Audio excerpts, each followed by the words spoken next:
Well, hey kids, hey parents, hope that your week is off to a good start. Summer's kind of off to start, I guess, depending on where you go to school. Some folks are, some folks aren't. I just said fart on that. All right, so I hope that your week is starting off well. And today in our lesson that we're going to be doing at church, and I hope that you talk about it at home together as a family, is from Paul, one of his letters to the Thessalonians, about how and what we do as we wait for Jesus to return. Because Jesus has come once, that's Christmas, but he's also coming back, and we don't know when. So if someone tells you they know what day, don't listen to them, okay? Jesus said that we won't know.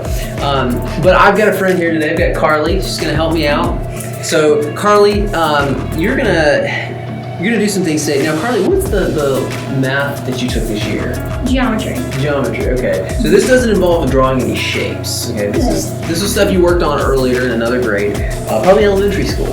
Okay, so, but before we get to the math stuff, we're going to test how well you can tell how much time passes. Now, see, you got a watch on, so don't cheat on me, okay? But I'm going to get my timer out here, and I want you to tell me when a minute has passed, okay? Now, while you try to figure that out, I'm just going to keep talking and explain a little bit here, and then you just tell me whenever you think a minute has passed, okay? So, all right, are you ready? Yes. Okay, let's go.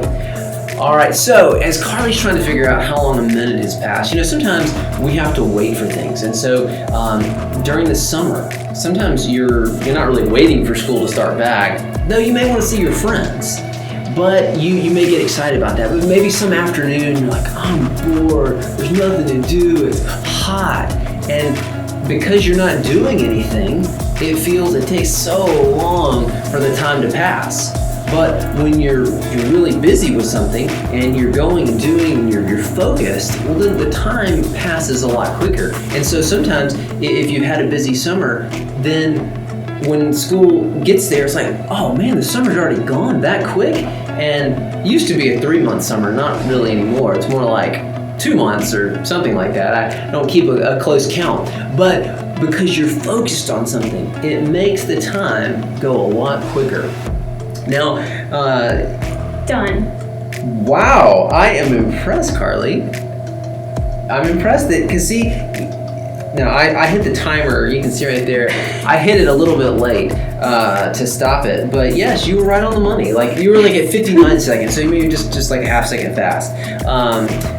But did that feel like it took a while? It did. Because you're just sitting there listening to me talk. And okay, now we're gonna spend a different minute. Okay, so I'm gonna give you this paper here. Now write the math problem: 123 times 257. Okay. Now, see, this is not geometry. I mean, this is, Yeah, it's kind of simple. It'll take you a little time. But all right, so I'm gonna give you. Let's see if you can figure this out in a minute. Okay. Okay. All right, ready, set, go.